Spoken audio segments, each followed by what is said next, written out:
Assalamualaikum warahmatullahi wabarakatuh dan selamat sejahtera. Kami dari kumpulan 5 yang dianggotai oleh Bidianish, Iris anak perempuan Bidona, Insyirah Karmila binti Muhammad Zakwan dan Intan Arina Nadirah binti Anwar akan membentangkan analisis terhadap penulisan artikel untuk tugasan GWCP 1042 penulisan akademik. Kami telah menganalisis dua artikel yang bertajuk Penerapan Kemahiran Insaniah bagi Domen Efektif Kemahiran Komunikasi sepanjang hayat, sosial dan kepimpinan untuk kemenjadian siswa universiti dan yang kedua, pelaksanaan pendekatan pedagogi terbeza dalam kalangan guru Bahasa Melayu, kajian literatur sistematik.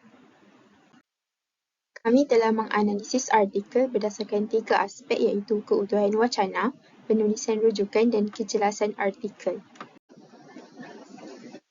Salam sejahtera, nama saya Bidianis Iris, anak perempuan Bidona. Hari ini saya akan mengulas mengenai analisis keutuhan wacana. Maksud keutuhan wacana, menurut Asma Haji Omar, wacana ialah unit atau satuan bahasa yang boleh terdiri daripada ayat, sejumlah ayat, ceraian, bab, siri atau sebagainya. Wacana ialah satu satuan bahasa yang lengkap atau suatu unit ujaran yang terbina daripada unit bahasa yang terbina dari batas ayat. Ada dua ciri wacana iaitu kohesi dan koheren. Terdapat juga 4 jenis keutuhan wacana jika ada penanda wacana. Yang pertama, keutuhan semantik. Yang kedua, keutuhan fonologi. Ketiga, keutuhan leksikal. Dan yang terakhir, keutuhan gramatikal. Kohesi ataupun juga dikenali sebagai tautan ialah keserasian hubungan antara unsur linguistik dengan unsur linguistik yang lain dalam sesebuah wacana. Kohesi yang utuh terhasil melalui jalinan ayat secara berkesan atau berkesinambungan. Keserasian hubungan tersebut lazimnya dikenal pasti melalui hubungan kata, frasa atau ayat. Koheren ataupun disebut juga sebagai runtutan merupakan kesinambungan idea dalam sesebuah wacana. Kita lihat kepada jenis-jenis penanda wacana tadi.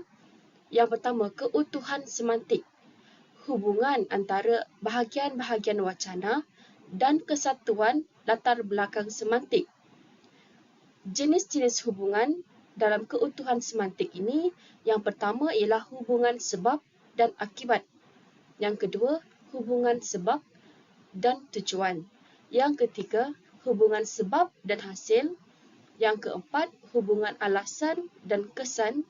Yang kelima, hubungan syarat dan hasil. Dan yang terakhir ialah semantik dari segi konteks latar wacana. Jika kita lihat melalui artikel yang pertama, hubungan sebab dan tujuan. Sebagai contoh, kemahiran generik adalah satu kemahiran yang penting. Sebab apa penting? Kerana dalam melahirkan, tujuannya untuk melahirkan pekerja yang kompeten apabila memasuki alam kerjaya yang sebenar. Yang kedua, hubungan syarat dan hasil. Bagi melahirkan siswa yang mapan, mereka bukan sahaja memerlukan kebijaksanaan kognitif, malah perkembangan afektif seperti pembinaan sahsiah dan karakter perlu ditekankan. Bagi mencapai hasil ini, pihak universiti telah mewajibkan pelajar mengambil kursus kokurikulum berkredit bagi membangunkan kemahiran generik dalam diri pelajar. Dan seterusnya, jika kita lihat pada artikel yang kedua, hubungan sebab dan hasil. Kepentingan guru dalam memastikan murid daripada latar belakang berbeza ini perlu diberi perhatian kerana pemansuhan pengasihan kelas telah mewujudkan kebolehan murid yang pelbagai di dalam kelas. Yang hubungan sebab dan hasil yang kedua, proses pengajaran perlu dirancang secara sistematik agar tiada isu keciciran murid bagi menguasai kemahiran bahasa secara berterusan dan konsep pedagogi terbeza merupakan satu amalan terbaik yang boleh diamalkan oleh guru bahasa Melayu untuk mewujudkan strategi pengajaran yang berkesan. Yang seterusnya iaitu hubungan alasan dan kesan. Contoh kita lihat dalam artikel 2 ini, keprihatinan guru bahasa Melayu terhadap isu kepelbagaian murid sebelum, semasa atau selepas proses pengajaran telah mewujudkan satu amalan pengajaran bahasa yang berkesan serta dapat memberi impak yang positif terhadap gaya pengajaran guru dan motivasi belajar dan yang berterusan.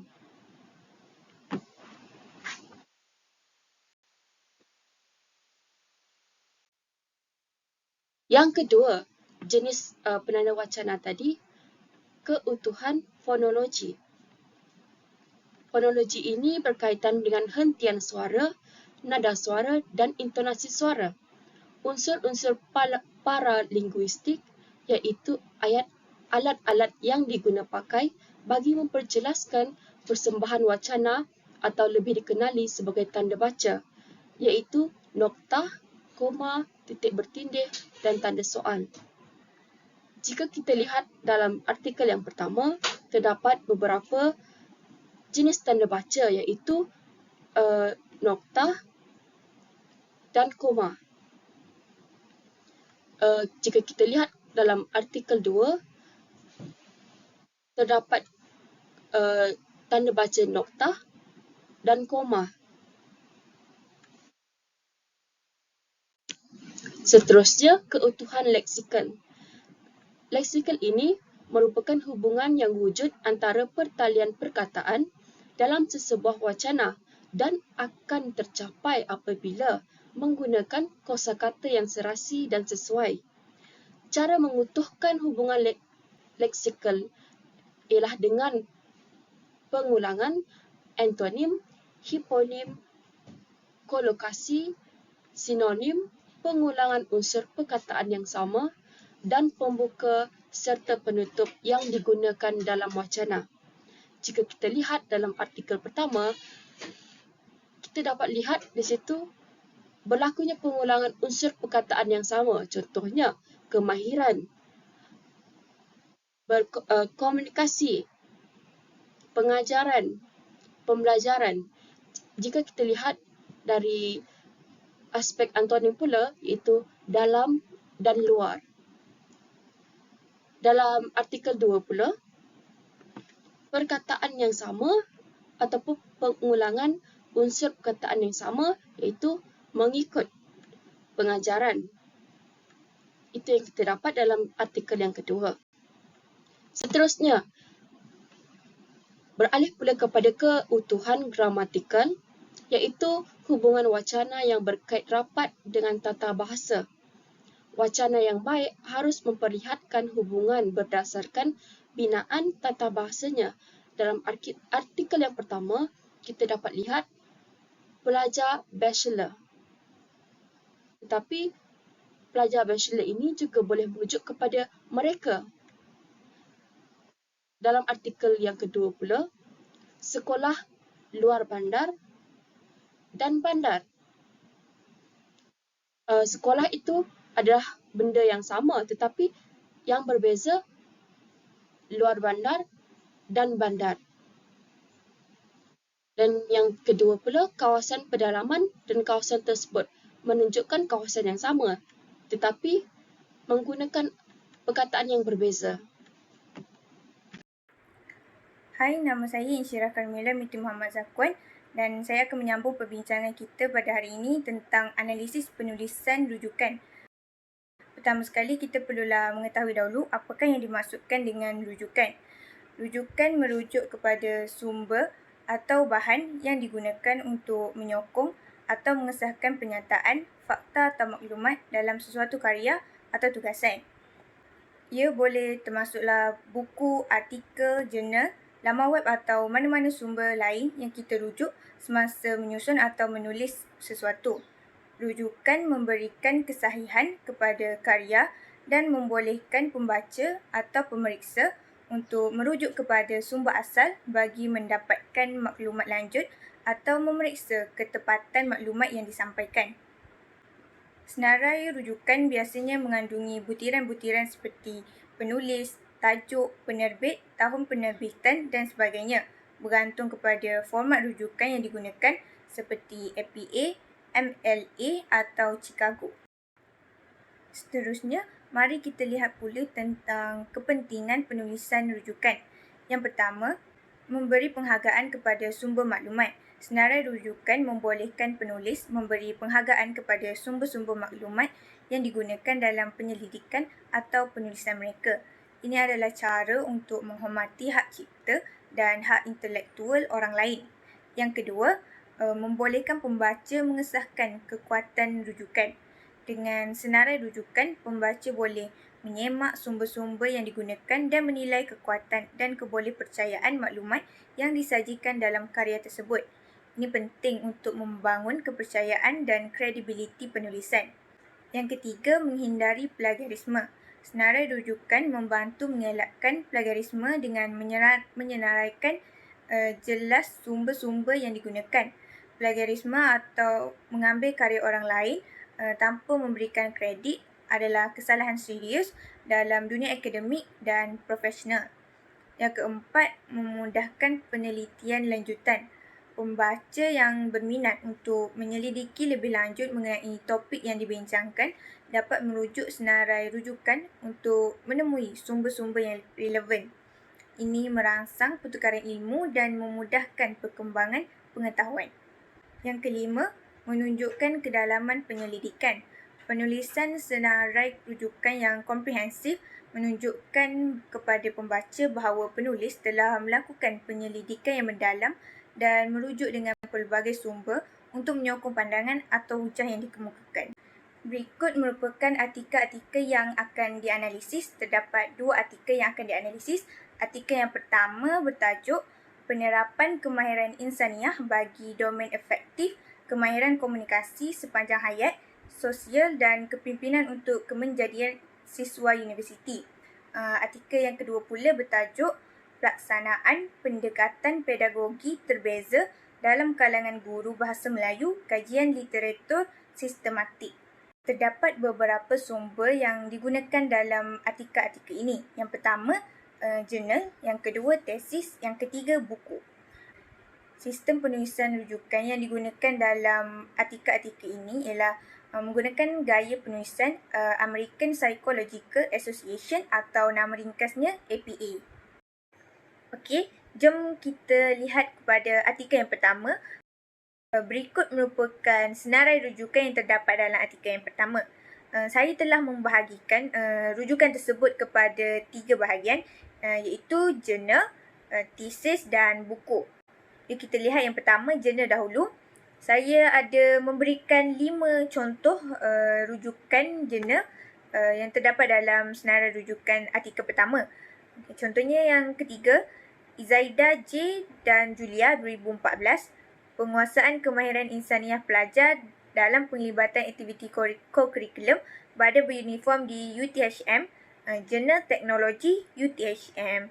Ada disebut perkataan jurnal. Seterusnya kita tengok pula dekat rujukan tesis. Saya ada senaraikan 4 rujukan. Kita boleh tengok yang pertama, A. Azman dan Harina 2008, Penerapan Kemahiran Generik dalam Pengajaran Program Pendidikan Kejuruteraan di Politeknik Kementerian Pengajian Tinggi Malaysia KPTM. Master Tesis Universiti Tun Hussein On, Malaysia. Ada disebutkan dalam rujukan tersebut Master Tesis. Okay, seterusnya kita tengok rujukan buku pula. Kita boleh tengok yang pertama, Piao Y.C 2011, Kaedah dan Statistik Penyelidikan, buku 1, Kaedah Penyelidikan edisi kedua, MC Grow-Hill Companies. Okay, di situ kita dapat lihat perkataan buku 1, edisi yang kedua. Seterusnya kita lihat pula dekat artikel yang kedua. Berikut merupakan senarai rujukan yang terdapat dalam artikel kedua. Seperti artikel yang pertama, saya membahagikan kepada 3 bahagian, iaitu jurnal, tesis dan buku. Jika kita lihat senarai rujukan jurnal, saya bagi 5 contoh di situ. Jika kita tengok yang pertama, Ainur Atika, Ogos 2021, tahap pengetahuan dan kesediaan guru bahasa Melayu dalam melaksanakan pendekatan terbeza dalam pengajaran dan pembelajaran di rumah semasa tempoh Perintah Kawalan Pergerakan. Jurnal Pendidikan Bahasa Melayu 11-1 surat 75 hingga 87. Di situ ada ditulis Jurnal Pendidikan Bahasa Melayu. Seterusnya, rujukan tesis, saya ada memberi 2 contoh. Yang pertama, Muhammad Hasrul Kamaruzaman 2019, kognisi guru mengenai kaedah pengajaran terbeza dalam pengajaran dan pembelajaran bahasa Inggeris. Tesis ijazah Dr. Falsafah Universiti Kebangsaan Malaysia Bangi. Di situ ada ditulis perkataan tesis ijazah Dr. Falsafah. Seterusnya, rujukan buku pula bagi artikel yang kedua. Saya ada memberikan 3 contoh. Jom kita tengok contoh yang ketiga, Zamri Mahamud 2020, Linguistik Terapan Pendidikan Bahasa Melayu, Universiti Kebangsaan Malaysia, Bandar Baru Bangi. Okey, itu sahaja analisis penulisan rujukan bagi kedua-dua artikel. Seterusnya ialah analisis kejelasan artikel. Menurut Aziz Saleh 2007 menyatakan kejelasan sebagai isi kandungan yang tepat, jelas dan tidak kabur dan senang orang memahami. Dalam penulisan akademik, setiap pandangan dan hujah dikemukakan lazimnya disokong dengan bukti yang kukuh. Tujuannya adalah untuk menjadikan hujah dan fakta lebih jelas dan difahami oleh pembaca. Kejelasan ini wujud melalui penilaian keseluruhan organisasi penulisan. Kejelasan dapat dilihat daripada penggunaan bahasa yang komunikatif, strategik dan berstruktur dalam pengolahan keseluruhan penulisan. Setelah menganalisis kedua-dua artikel, terdapat 4 kejelasan yang dijumpai di dalam artikel. Yang pertama ialah penulisan yang jelas.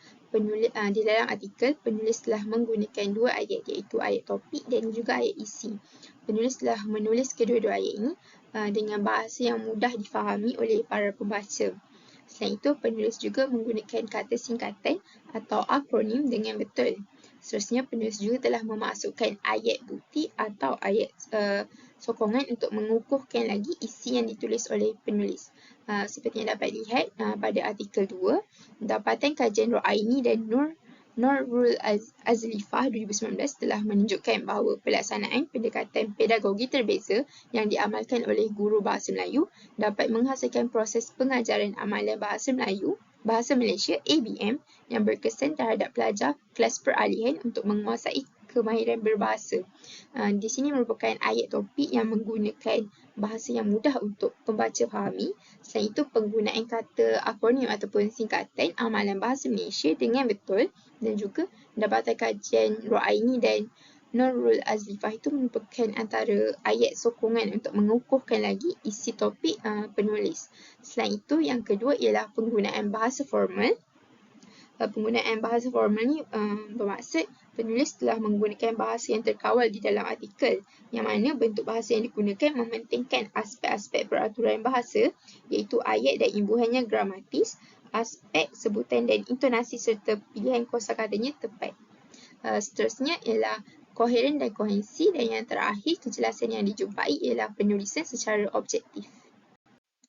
Seterusnya ialah koheren dan kohensi. Koheren ini bermaksud kesinambungan atau kerikatan antara satu ayat dengan yang lain dalam sesebuah wacana.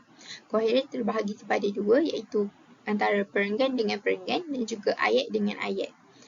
Koheren perenggan dengan perenggan dapat dilihat dalam artikel pertama, iaitu di mana perenggan pertama dan perenggan kedua ini saling berkait ataupun mempunyai kesinambungannya. Kerana perenggan pertama dan perenggan kedua ini menceritakan perkara yang sama.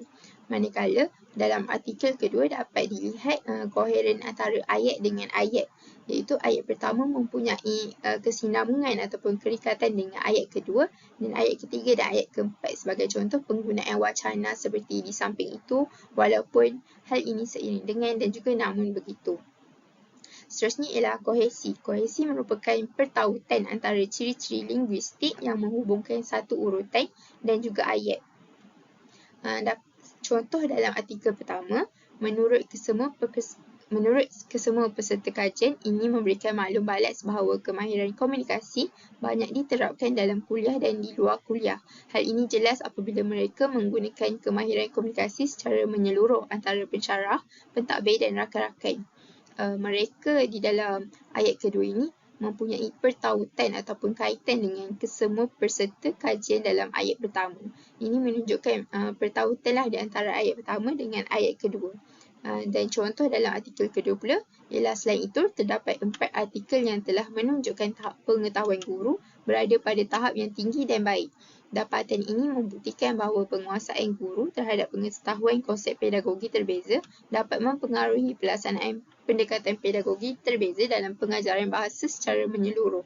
Dapatan ini tu merujuk kepada 4 artikel telah menunjukkan tahap pengetahuan guru itu menunjukkan pertautan di antara ayat pertama dan ayat yang kedua. Yang terakhir ialah penulisan secara objektif. Penulisan secara objektif ni bermaksud penulis menggunakan perkataan yang neutral dan tidak mengandungi elemen yang berkaitan emosi dan bersifat ambiguity di dalam artikel.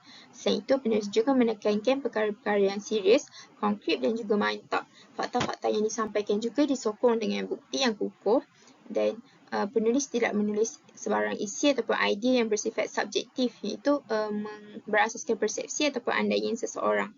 Penulis juga mengutamakan penggunaan istilah dalam sesuatu bidang khusus.